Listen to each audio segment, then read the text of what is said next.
tal? Bienvenidos a este espacio de entrevistas del canal del Poder Judicial de la Federación. Soy Citlali Pérez y me da mucho gusto poder saludarlos aquí en su programa Juzgar con Perspectiva de Género. Hoy tenemos un tema muy importante, lenguaje inclusivo y cómo impacta en todas las esferas del ámbito social. Y para ello contamos con la presencia de la magistrada en retiro Elsa Cordero Martínez, expresidenta del Tribunal Superior de Justicia y del Consejo de la Judicatura del Estado de Tlaxcala, actualmente titular de la Unidad de Transparencia de los Tribunales Agrarios. Gracias. Bienvenida, magistrada. Muchas gracias. Buenas tardes. También contamos con la presencia de la jueza Alejandra Rivera Rodríguez del Tribunal de Asuntos Individuales en Zacatecas. Bienvenida, magistrada. Muchísimas gracias. Gracias por la invitación. Bueno, y para comenzar, pues vamos a aterrizar un poco el tema del lenguaje inclusivo. ¿Cómo podemos empezar a comprender un poco el impacto que ha tenido este tema en todos los ámbitos?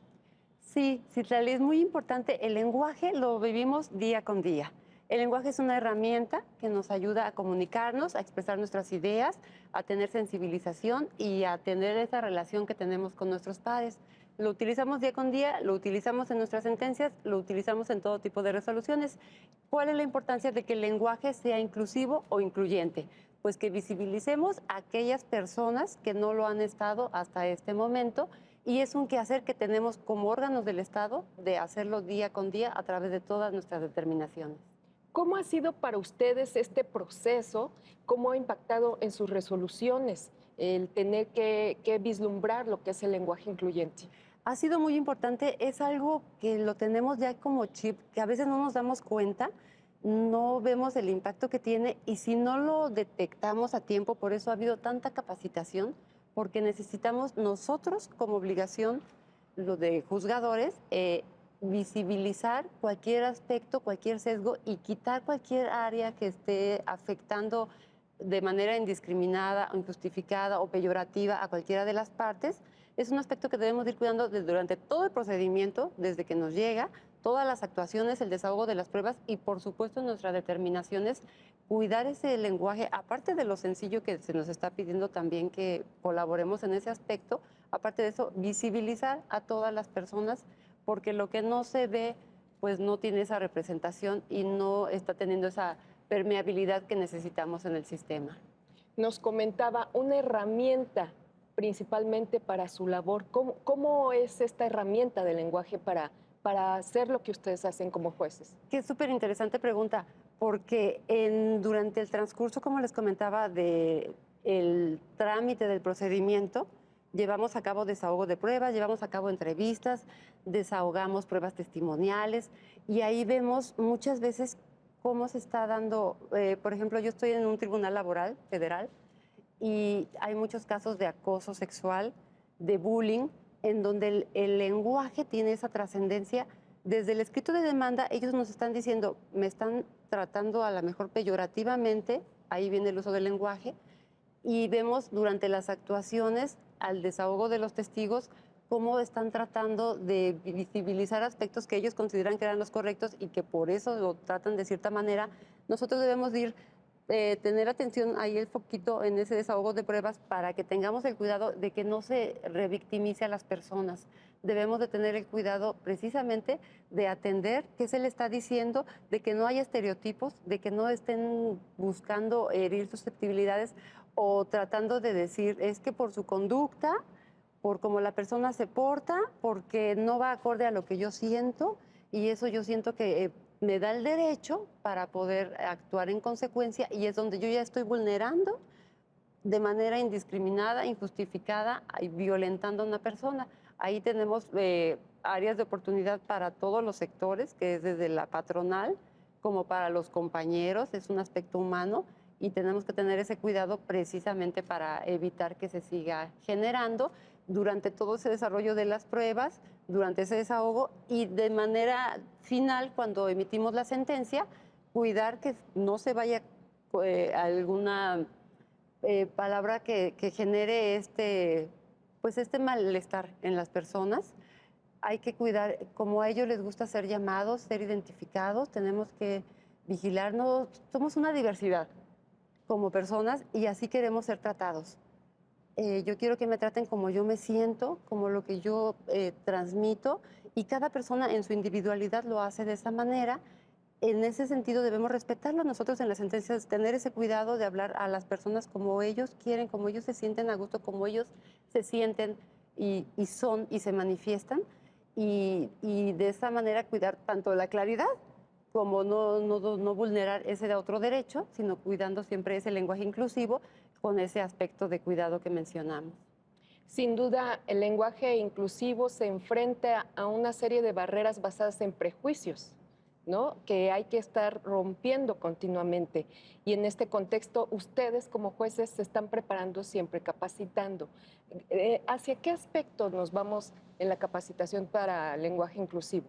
Definitivamente, Citlali. Tenemos una capacitación diaria, el Consejo es muy exigente hacia nosotros y nosotros como juzgadores lo requerimos de manera necesaria, esa capacitación. Hay protocolos de actuación que nos ha emitido la Suprema Corte para saber cómo ir manejando estas herramientas que tenemos. Va involucrado de manera directa con la perspectiva de género, que sabemos que la perspectiva de género no es solamente como algunas personas piensan porque van a ayudar a la mujer, no, es simplemente establecer ese piso parejo y cuidar que las minorías que han sido históricamente reprimidas o invisibilizadas adquieran esa igualdad de armas en el proceso para que podamos nosotros juzgar ahora sí en un ámbito parejo y poder llegar a una determinación adecuada. Debemos de cuidar la capacitación, tanto nosotros como juzgadores como todo nuestro equipo. Es desde cómo se trata a la persona. Tenemos también el área de oportunidad que en este aspecto, en el nuevo sistema de justicia laboral, tenemos el área de la conciliación. Y esto nos da mucho acercamiento con las partes. Precisamente ahí tenemos que nosotros hablar con ellos, acercarnos, hacerlos sentir cómodos y ayudarlos para que puedan ellos llegar a una composición amigable mediante que el reconocimiento de su dignidad como persona. Y a veces los trabajadores muchas veces lo que están buscando es que la patronal que en algún momento le dañó o que se sintió afectada o que no le cuidó esos aspectos frente a otros compañeros, le tenga ese reconocimiento. A veces no es tanto de que haya habido una cuestión económica en particular, por ejemplo, una prestación, no, sino lo que quieren es que se visibilice que me están tratando de manera indebida, desde cómo se dirigen a mí, desde peyorativamente, desde, por ejemplo, en los casos de acoso sexual, que se intenta calificar la conducta previa de la persona, de cómo se lleva con los diversos compañeros. Y todos esos aspectos los tenemos que ir cuidando paso a paso a lo largo de todo el procedimiento y permearlo en la resolución. Muchas gracias, magistrada. Lenguaje inclusivo no solo es el lenguaje, impacta otros ámbitos. Usted nos comentaba, magistrada en retiro. Gracias, Itlali. Bueno, es muy interesante empezar refiriendo que el lenguaje nos significa cómo somos como sociedad. El lenguaje te puede identificar cuál es el valor que se da a cada una de las personas componentes de la sociedad y es evidente que el lenguaje incluyente es no discriminatorio. Ha habido ciertas tendencias que tienden a enseñar lo que no es el lenguaje incluyente. El lenguaje incluyente no rompe reglas gramaticales. Nuestra lengua es tan vasta que nos permite identificar y nombrar la forma y la composición de la sociedad misma. El lenguaje incluyente además es no discriminatorio, porque nombra lo que es como debe ser. Atiende a las minorías, atiende, por ejemplo, a las personas con discapacidad, nombrándolas ya no en diminutivo, sino de una manera digna. Y es muy importante, Citlali, porque el lenguaje incluyente, no discriminatorio, incluso es uno de los requerimientos en el método para juzgar con perspectiva de género, justo para identificar, nombrar, visibilizar como una obligación para quienes juzgan, para quienes emiten resoluciones, y no solo eso, en el quehacer público en general debe hacerse evidente el nombrar hombres, mujeres, minorías, personas de la diversidad, de la manera, como lo decía nuestra querida juzgadora, de la manera que las personas quieren. Por muchos años, además, estructuralmente hemos estado acostumbradas a que a las mujeres, por ejemplo, se nos nombre a partir de lo masculino. Y bueno, era normal porque quienes tomaban decisiones, quienes estaban en la esfera pública regularmente eran los hombres. En este momento, una forma de nombrar de manera justa, de además visibilizar, de hacer efectivos los derechos de las mujeres es también de nombrarlas. Y esto no solo en el ámbito del juzgamiento, sino en todo el quehacer público. No solo en el ámbito oral, sino también en el ámbito escrito. Porque de pronto nos acostumbramos a nombrar a las personas de cierta manera cuando eran todo discriminatorios y lo normalizamos. Entonces, el lenguaje incluyente no discriminatorio nos permite hacer un alto y decir, bueno, debo nombrar a las personas como deben ser nombradas, como quieren ser nombradas y siempre en dignidad. Sin duda nos da identidad, como usted lo dice, ¿no? Es identidad, no nada más es nombrarlos como queremos, sino como queremos que nos perciban. Y en este aspecto también usted nos comentaba de unas reformas que apenas se hicieron. ¿Qué nos puede decir? Sí, fíjense que es muy interesante y agradezco mucho que en este espacio, en el que además la Asociación Mexicana de Juzgadoras participamos tan activamente, destaco mucho el quehacer de las juzgadoras del país porque capacitan, traducen los conocimientos, proponen y hacen iniciativas. Destaco mucho la posibilidad que tenemos hoy de que a las mujeres se los nombre ya en la toma de decisiones en los puestos directivos. Quiero destacar, Citlali, si me lo permites, dos avances muy importantes. El primero data del 2021, donde el Consejo de la Judicatura Federal genera ya un acuerdo donde dice, vamos a nombrar los puestos, depende si es de hombre, mujer, voy a hablar de ministro, de ministra, de presidenta, de presidente, de magistrada, magistrado, director, directora, etcétera. Y esto se genera como una obligación en toda la Judicatura Federal. Fíjate también que un importante avance lo tenemos muy recientemente porque hace unos meses el Sistema Nacional de Transparencia detecta que tiene un reclamo importante para hacer efectiva la perspectiva de género y para hacer efectivas esta desagregación de información a través de las estadísticas.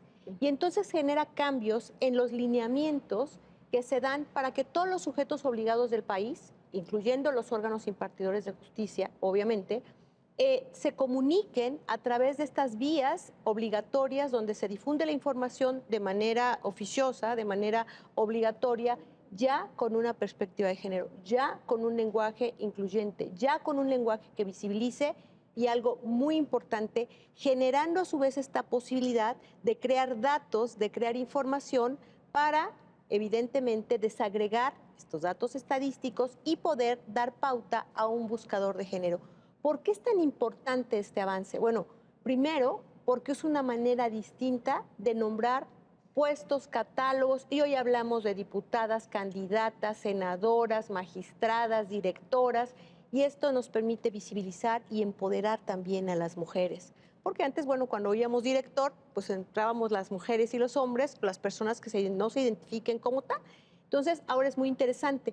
El Sistema Nacional de Transparencia cambia los lineamientos de todo el país, porque es el sistema nacional, y a partir de ello, los sujetos obligados, tuvimos un tiempo que terminó con el segundo trimestre del año, haciéndose obligatorio a partir de agosto de este año, donde todos los formatos donde se reporta esta obligación, concretamente las obligaciones de la Ley General de Transparencia, en el artículo 70, las áreas impartidoras de justicia tenemos además otros artículos obligados, que nos hace, por ejemplo, obligatorio publicar las versiones públicas de las sentencias, por ejemplo, pero bueno, todos los órganos, todos los sujetos obligados con esta responsabilidad de cambiar los formatos por los que se sube la información pública, y entonces hoy encontramos ya esta posibilidad, ya un lenguaje que nombra lo que debe ser.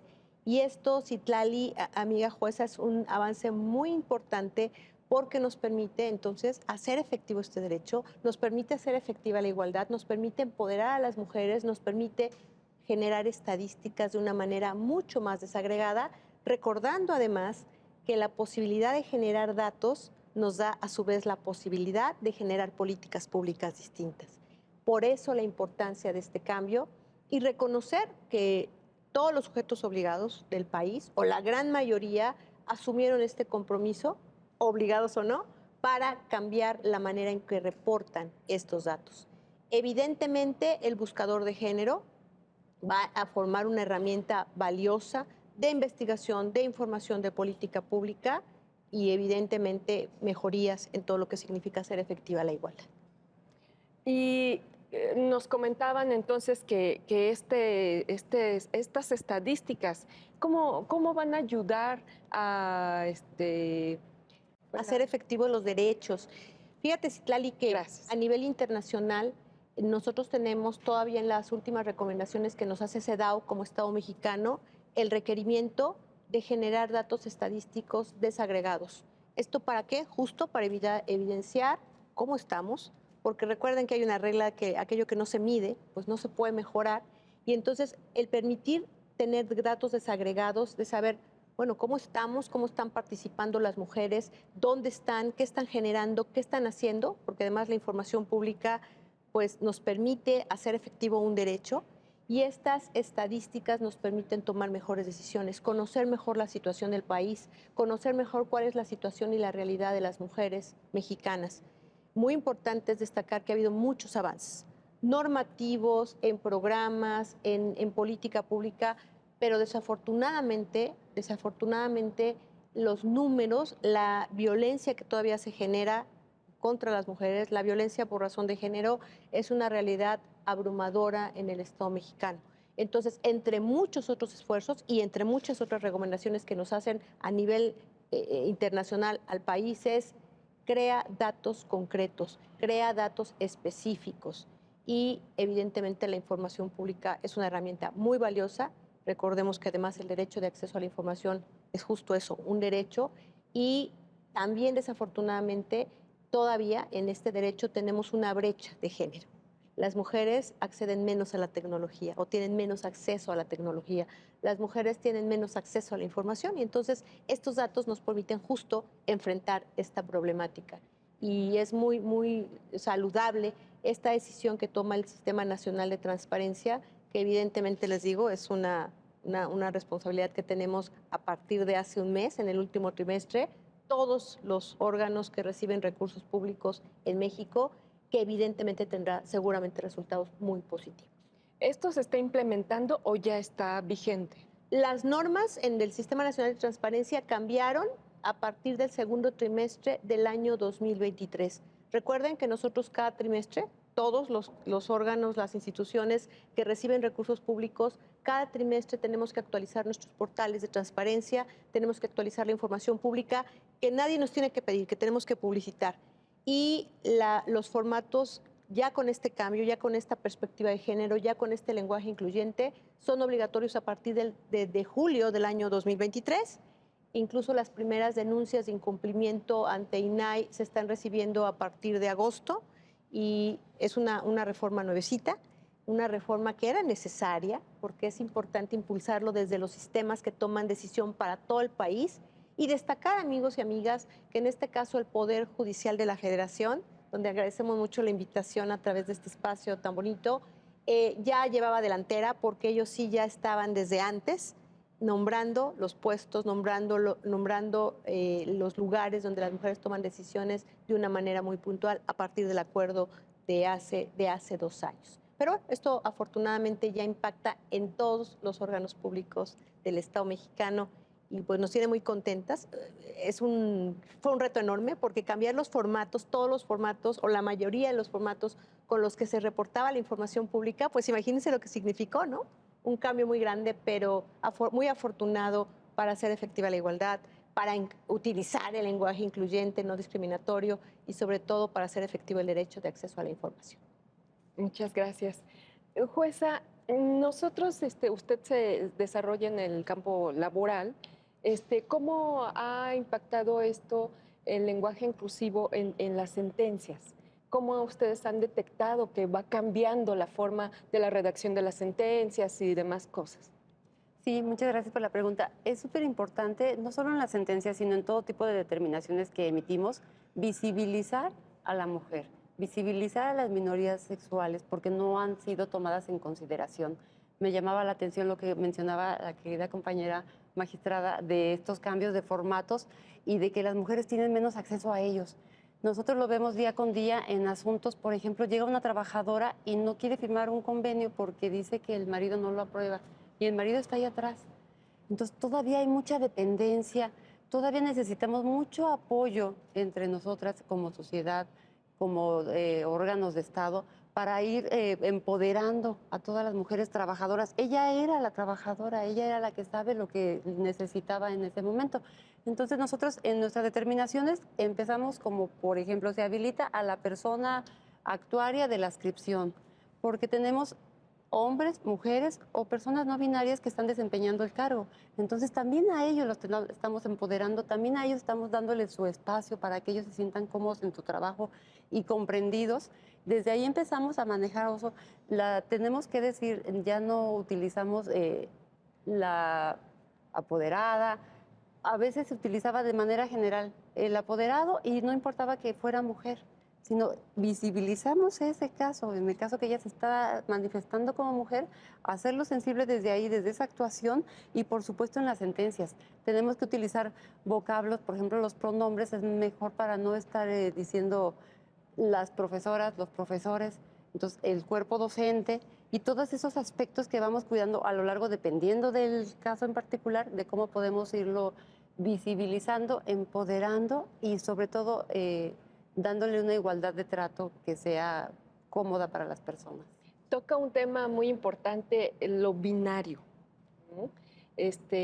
Todavía no es completamente aceptado, incluso la Real Academia Española no se acepta muy bien estos términos. ¿Cómo podemos hacer nosotros para que sí se acepten? Porque estamos viviendo la realidad.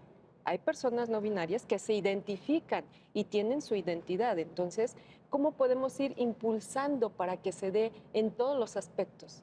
Sí, es trabajar en ese aspecto. Efectivamente, el español es muy rico, no necesitaríamos hacer esa incluso diferenciación. Pero si nos estamos limitando a como antes se manejaba, utilizar que el término masculino como de manera genérica es un término que nos está minimizando a la persona, a las mujeres, a las minorías. Entonces nosotros, aunque a lo mejor técnicamente no se ha aceptado todavía por la Real Academia que no es necesario el uso las, les, los, sí lo utilizamos. ¿Por qué? Porque es como él se siente. Ella no es la ni él, se siente le, porque así está a gusto, porque así es como se identifica, porque así es como quiere ser llamado. Y esa comodidad es lo que dignifica a la persona y nosotros somos quienes para estar cuidando todos esos aspectos. Es cuestión de cultura. Si no se dice, no existe, no lo vamos viendo.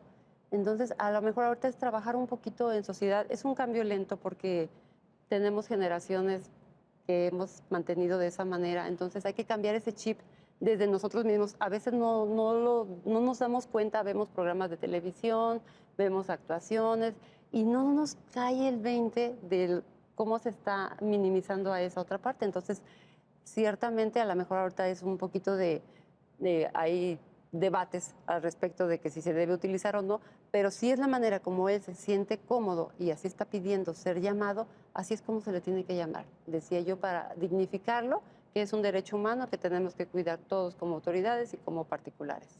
Muy bien.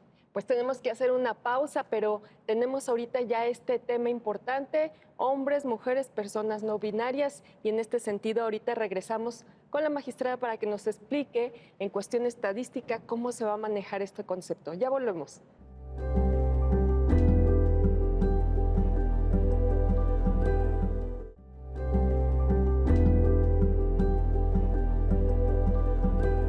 Ya estamos de regreso en Juzgar con Perspectiva de Género, con un tema muy importante, lenguaje inclusivo, qué es, cómo lo manejamos, y nos quedamos con una pregunta al aire, el lenguaje binario. Y me dirijo a usted para preguntarle cómo se va a adaptar todo también este tipo de género dentro de las estadísticas que nos comentaba. Sí, muy interesante porque fíjense que ahora a partir de este cambio en el Sistema Nacional de Transparencia, también justo se determina identificar en los formatos, en la información que se presenta en cumplimiento al artículo 70 de la Ley General, identificando hombre, mujer o quien no quiere identificarse como tal, ¿no? Es muy interesante y además retomando Citlali el tema al que nos han invitado, recordando que lenguaje incluyente es elemento básico para juzgar con perspectiva de género, es elemento básico para perspectiva de género, es elemento básico para hacer efectivos los derechos y por lo tanto es un elemento básico para el servicio público en general. Con el tema no binario, mira, la posibilidad del lenguaje incluyente nos da muchas opciones. De pronto, cuando no se sabe qué es y se empieza a criticar algo que no se conoce bien, no sé si seguro han visto de pronto muchas críticas al lenguaje incluyente, ¿no? Saber qué es nos da la posibilidad de utilizarlo, porque, ¿saben? Se trata de una manera distinta de ser, se trata de una manera distinta de comunicarnos en lo escrito, en lo oral. Si yo todo el tiempo estoy diciendo las, los, de pronto, además de aburrir al público o al quien esté leyendo el documento que esté redactando, pues me da una posibilidad de encasillar solamente en las y los. ¿Qué pasa si, por ejemplo, yo te digo, llego y presento y digo, les saludo? Es evidente que estoy integrando a todas las personas. Afortunadamente también la posibilidad de utilizar el lenguaje incluyente se ayuda de muchas reglas, ¿no? Podemos hablar justo de identificar a las personas con las que estamos hablando, a las que estamos dirigiendo el servicio público, con las que nos estamos dirigiendo, porque, insisto, esto no solo es para el juzgamiento, es un elemento básico para el juzgamiento, pero es un elemento general que necesitamos reforzar en el Estado mexicano. ¿Qué pasa también si identifico, si estoy hablando con mujeres y hombres? Bueno, hablo mujeres, hablo los hombres, y si estoy identificado con personas que no se identifican en un género u otro, bueno, también entonces le hablo a personas, le hablo a integrantes de la sociedad. Y mira cómo esto no está generando ninguna discusión ni está discriminando nada. Entonces creo es muy importante identificar que el lenguaje incluyente significa deconstruirnos, significa repensarnos, para que en esta sociedad entonces demos el lugar y normalicemos el hecho de nombrar a quienes la componen. Y la sociedad es muy heterogénea y bueno, cómo le hablemos a las personas como quieran que les llevemos. Refería hace un rato también que el lenguaje incluyente no rompe reglas gramaticales. Y lo comento con mucha responsabilidad. De pronto la Real Academia de la Lengua dice, ay no, el lenguaje incluyente. Veamos cómo está compuesta la Real Academia de la Lengua. Tradicionalmente ha estado compuesta solo o en su mayoría por hombres. Son contadas las mujeres que han venido a formar parte de la toma de decisiones en la Real Academia y es evidente que también entonces enfrentamos una dinámica estructural, ¿m? Siempre nombrado a partir de lo masculino. El lenguaje, amigos, amigas, evoluciona. Hoy mismo no hablamos, no escribimos como lo hacíamos hace 10 años. Y es bien importante entender toda la dimensión y la importancia de comunicarnos de una manera adecuada, porque si no cometemos ciertos errores que pues perjudican todo lo que significa, sí significa el lenguaje incluyente. Por ejemplo, no puedo escribir y utilizar arroba. Esto no se justifica y además no es necesario. Nuestra forma de comunicarnos, esta evolución del lenguaje da otras muchas oportunidades. Podría generarnos confusiones incluso.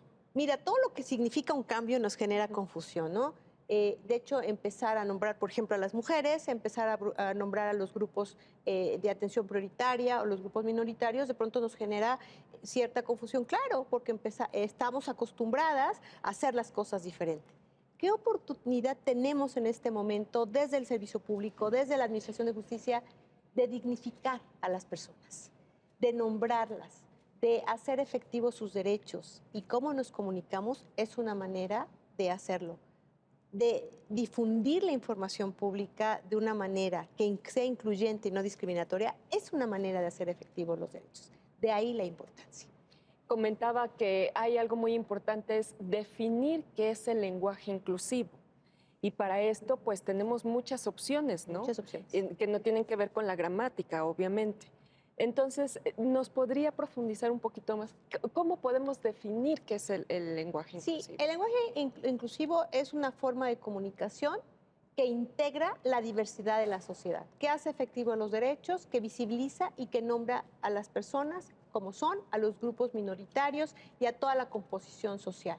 El lenguaje incluyente, además, es uno de los pasos que se requiere en la metodología para juzgar con perspectiva de género y además es una obligación, esto te lo comento, de comunicación en el servicio público. Hoy mismo el programa Proigualdad, que nos inscribe a todos aquellos que estamos en el sector público a hacer y a conducirnos para hacer efectiva la igualdad entre los hombres y las mujeres, nos dice, tienes que comunicarte, servidor y servidora pública, tienes que generar tu servicio con un lenguaje incluyente, con un lenguaje que además sea, recuerden, esto va de la mano, no discriminatorio.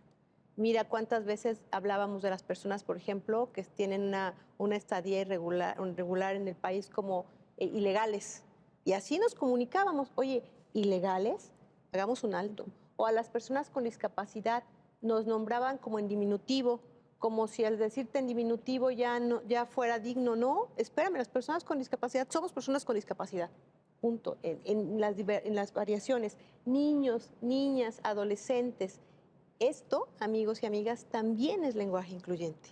Nombrar a las personas, a los grupos, de una manera digna, ¿no? Y de una manera que no, ya lo decía nuestra amiga juzgadora, muy, muy atinadamente, que además no les genere estereotipos o no les genere una doble o triple discriminación. Muy bien. Y una forma de lenguaje inclusivo son las sentencias de lectura fácil. Ustedes como juzgadoras, ¿qué nos pueden decir al respecto?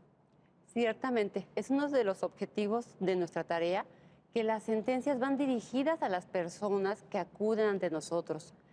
Lo que queremos es que ellas las comprendan, porque ellos no son peritos en derecho.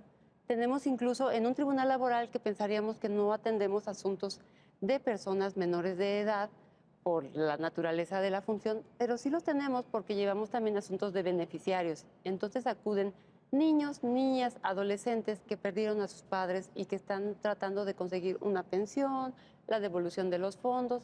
Entonces nosotros tenemos que emitir nuestra sentencia de manera que ellos lo comprendan, sin términos rebuscados.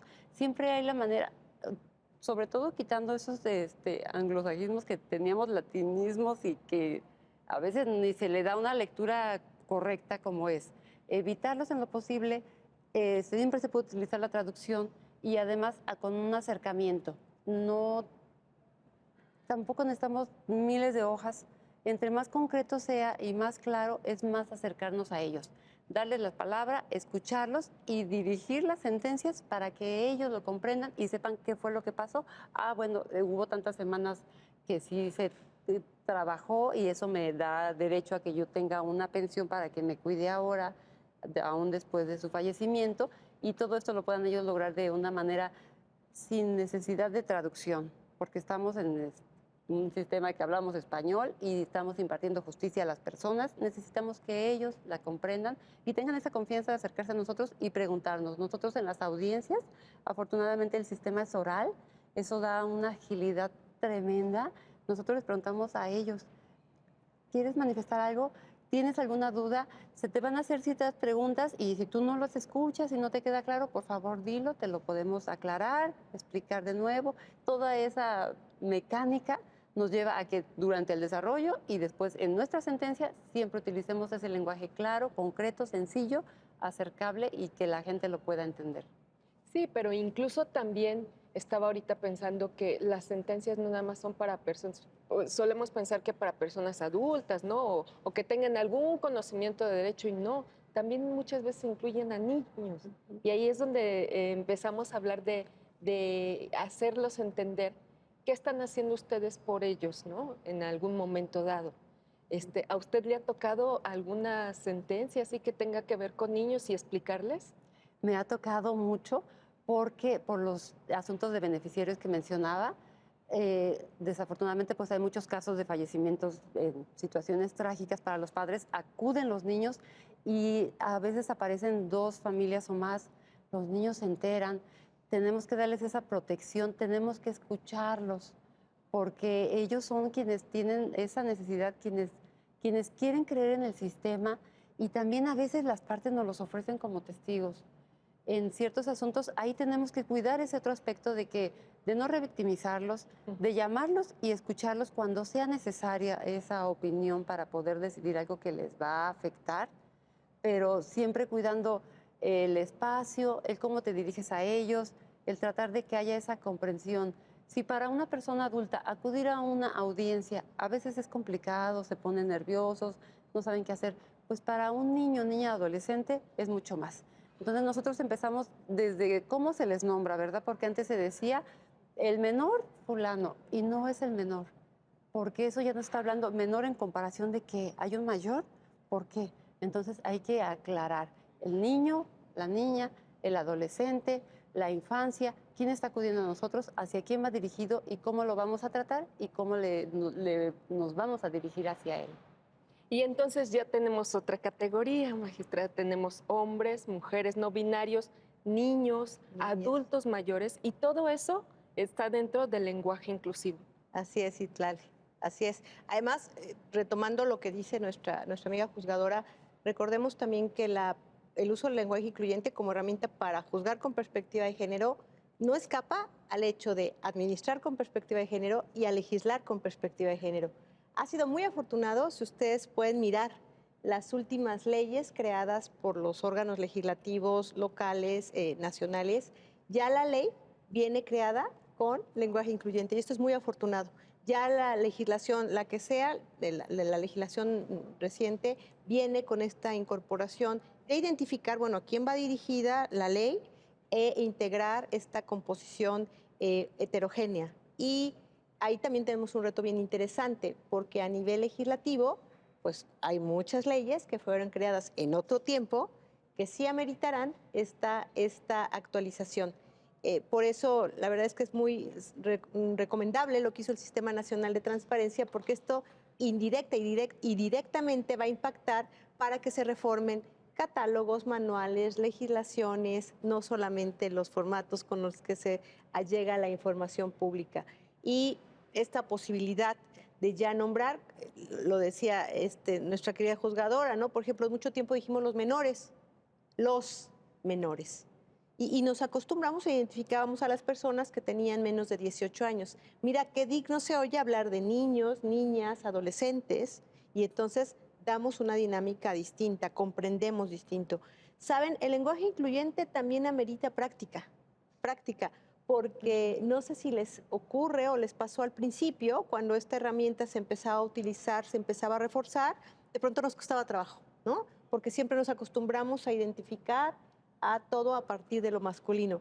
Hay una caricatura, si me permiten comentarlo, que a mí me encanta, siempre que doy alguna clase la utilizo cuando se utilizan estos temas, donde está un hombre y una mujer platicando, se ven que están en un espacio familiar, y él le dice a ella, así enojado, le dice, presidente, te he dicho que es presidente, o acaso has escuchado cantanta, o agenta, y le dice ella de manera muy tranquila, le dice, pues no sé, tal vez tenga razón, pero durante muchos años he escuchado sirvienta y nadie ha dicho nada, no te había escuchado tan enojada. Entonces mira cómo el lenguaje identifica cómo somos, porque la palabra sirvienta nadie ponía pero.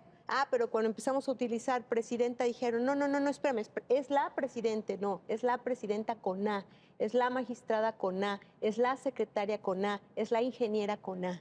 Y entonces vamos viendo, identificando que hay mujeres tomando decisiones, desarrollando ciertas profesiones o personas que no se identifican de una u otra manera, ¿no? Entonces es muy claro que el lenguaje incluyente, su uso en lo escrito, en lo oral, tiene que ver con la forma como pensamos y nos relacionamos. Y esto, amigos y amigas, significa todo un cambio cultural.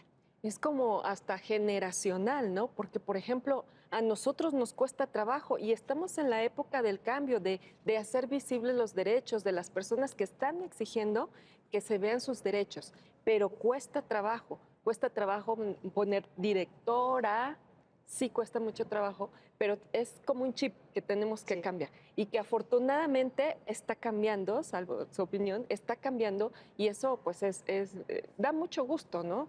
Pero sí hay que trabajarle. Un cambio importante, Citlali, como muchos de lo que ha representado, en este caso vuelvo a centrarme en el tema de quienes impartimos justicia, como mucho ha significado hacer efectivos los derechos humanos, como mucho ha significado hacer efectiva la igualdad, sobre todo la igualdad sustantiva en el Estado mexicano.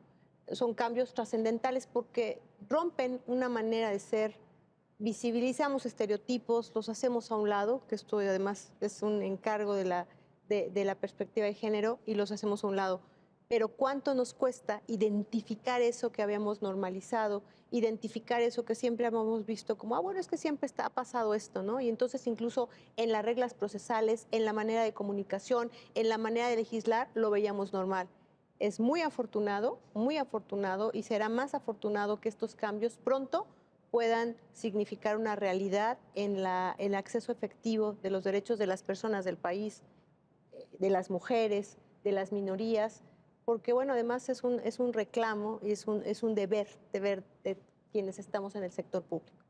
Tocó un tema muy interesante ahorita en su intervención, que es cómo aterrizar todo esto del lenguaje en las leyes, cómo llevarlo ya más para allá. Muy bien, primero conocerlo. Saben, el problema de pronto, y lo comentábamos fuera de cámara, de pronto estas críticas sobre los temas que de pronto no se conocen del todo. Yo creo que lo primero, Citlali, sería entenderlo bien, socializar el tema y entonces hacerlo, normalizarlo para que en este caso quienes tienen el encargo, el enorme encargo, el noble encargo de hacer las leyes del país, identifiquen que las leyes están dirigidas a personas que no siempre son especialistas técnicos o profesionales y entonces las leyes utilicen un lenguaje que sea sencillo, un lenguaje que sea cotidiano, porque qué más cotidiano que una ley. Y además que sea incluyente y no discrimine. ¿Y quién lo tiene que hacer? Bueno, evidentemente cada quien en la labor, en este caso al hacer leyes evidentemente cae en la responsabilidad del Poder Legislativo. Es muy afortunado que hay paridad, ¿no? En este momento en la mayoría de casi todos los poderes legislativos del país y creo que es muy importante que se comprenda para que entonces se pueda hacer uso del lenguaje y las leyes cambien esta manera de redactarse y no solamente se hagan los cambios de las y los, porque eso no es suficiente, y se dirija la ley a quienes está orientada de una manera sencilla, de una manera que incorpore, de una manera que dignifique. Y este es un reto que tenemos, un reto pronto, un reto próximo, y en donde afortunadamente vemos que ya la legislación nueva ya viene con este contexto. Muchas gracias. Jueza, en materia de derecho, de leyes, ¿qué falta por hacer o hacia dónde vamos con lo del lenguaje inclusivo? Falta mucho visibilizar. De cualquier forma, nosotros como juzgadores tenemos la función de interpretar las leyes y de expulsar aquellas que no están cumpliendo con un fin que sea constitucionalmente válido. Porque efectivamente encontramos esas discrepancias en que, por ejemplo, se distingue cuando el trabajador hombre fallece y los requisitos que se le imponían a la mujer para acceder a una pensión de viudez. Ahora la ley no había sido reformada, sin embargo, en la aplicación se advierte que está esa vulneración y se le quitan los requisitos que se le imponían de más a un hombre para acceder en el caso del fallecimiento de la esposa. ¿Por qué? Porque tenemos la igualdad de derechos y con eso no solo estás violentando a el viudo, estás violentando a la sociedad y por supuesto haciendo menos a la mujer trabajadora, porque quiere decir que lo que ella generaba genera menos protección que si hubiera sido un hombre. Entonces la vulneración es total y absoluta. Antes, obviamente que las leyes van mejorando en su redacción. Afortunadamente tenemos estas reformas que nos menciona la compañera magistrada atinadamente, pero la sociedad, la evolución, el lenguaje es más rápido que las leyes. Entonces nosotros como juzgadores tenemos que ir adaptándolo, hacer esa interpretación, advertir qué es lo que está de manera indebida y hacer esa distinción si es necesario una interpretación que así lo defina o si es aún necesario expulsar la norma del sistema para que se vaya permeando de manera más rápida y haciendo ágil y real lo que distingue a la sociedad. Sabemos que el lenguaje evoluciona, cambia la sociedad, nos distingue en cierto momento y territorio, pero también nos ayuda a irlo evolucionando. Por eso de ahí la importancia del tema que nos ocupa, del lenguaje inclusivo. En relación a tratados internacionales y leyes internacionales, ¿cómo andamos y lenguaje inclusivo? Fíjate que las leyes internacionales son más genéricas, no tienen tanto no se ve tanto el patriarcado como en nuestro sistema mexicano. Afortunadamente son más genéricas, no nos dan tanto ese espacio para que se vea esa vulneración como ha tenido esa visión por parte de los que lo crean, que ya es de organismos internacionales, de personas con más técnicas que los que a veces hacen nuestra ley mexicana. Entonces es más difícil que traigan algún sesgo que se pudiera advertir que vulneraría o que no está tratándose con un lenguaje incluyente, porque es genérico. Si lo tratamos con un lenguaje neutral, no tenemos que hacer esas precisiones, esas distinciones, porque ya está abarcando a todos. Pero entonces usted ha percibido que es cultural, o sea, es de nuestra cultura mexicana, que nos está costando más trabajo adaptarnos. Desafortunadamente sí, sí es así. Tenemos una cultura patriarcal, definitivamente. No advertimos cuando vemos las películas de antes y todavía de ahora, esos estereotipos que dan, eso cosificar a la mujer, eso dirigirse a... Y lo vivimos diariamente. Vas al restaurante, vas acompañada de un hombre, ¿y a quién es a quién? Tú puedes pedir el tenedor, cualquier cosa y se dirigen hacia ti. Tú puedes pedir la cuenta y se la van a dar al hombre, como si tú no tuvieras la capacidad. A lo mejor tú eres hasta quien va a pagar, van a pagar los dos, eso no importa. Estamos ante dos personas y desde ahí viene ese trato. No me digas cuando vas a la gasolinería Con el mecánico.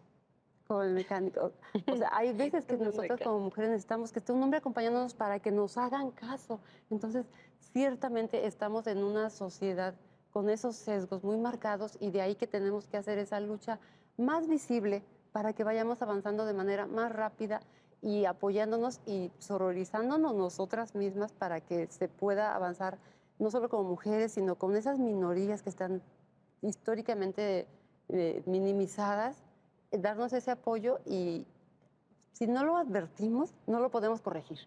Entonces necesitamos, pon atención aquí, no te estás dando cuenta que se está tratando de esta manera. Entonces es poco a poco, paso a pasito, pero a través del lenguaje nos ayuda muchísimo a ir avanzando en esta tarea. Nos falta mucho, jueza, en relación al lenguaje inclusivo. Creo que nos falta bastante, tenemos un área de oportunidad muy grande, pero también creo que hemos avanzado muchísimo.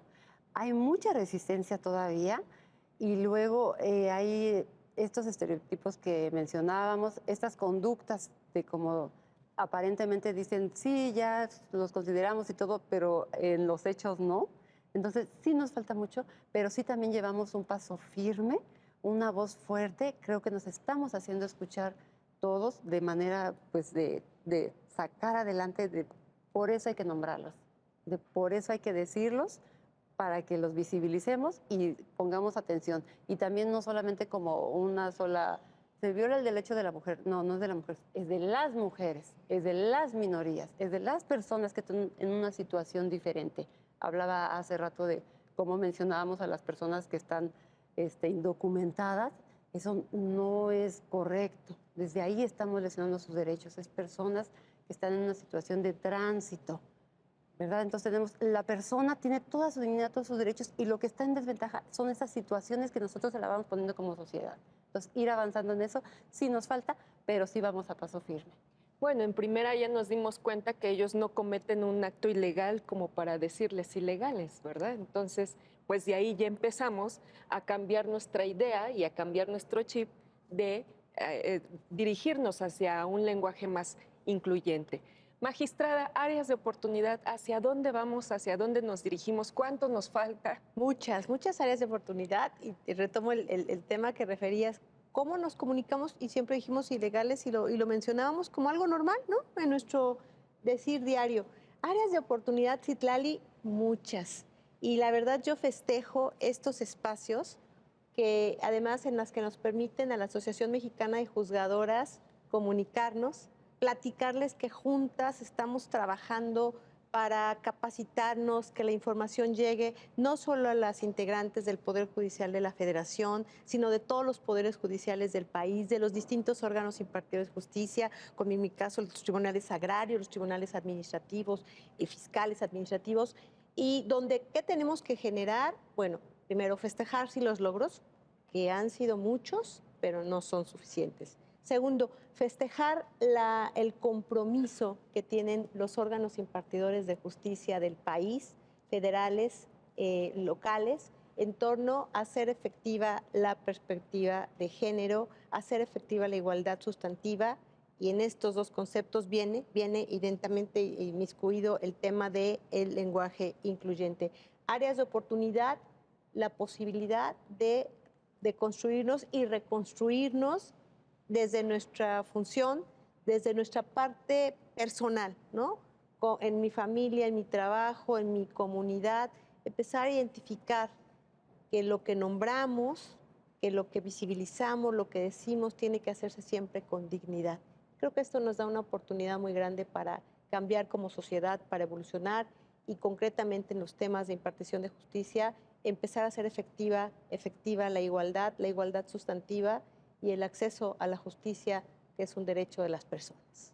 Pues muchísimas gracias, jueza, magistrada. Me da mucho gusto que nos acompañaran y sobre todo con este tema tan importante. Ya nos dimos cuenta, somos todas, todos, todes, todos somos objetos, sujetos de derechos y hay que hacerlos valer y eso implica también un lenguaje inclusivo. Soy Citlali Pérez y le agradezco mucho su atención. Hasta pronto.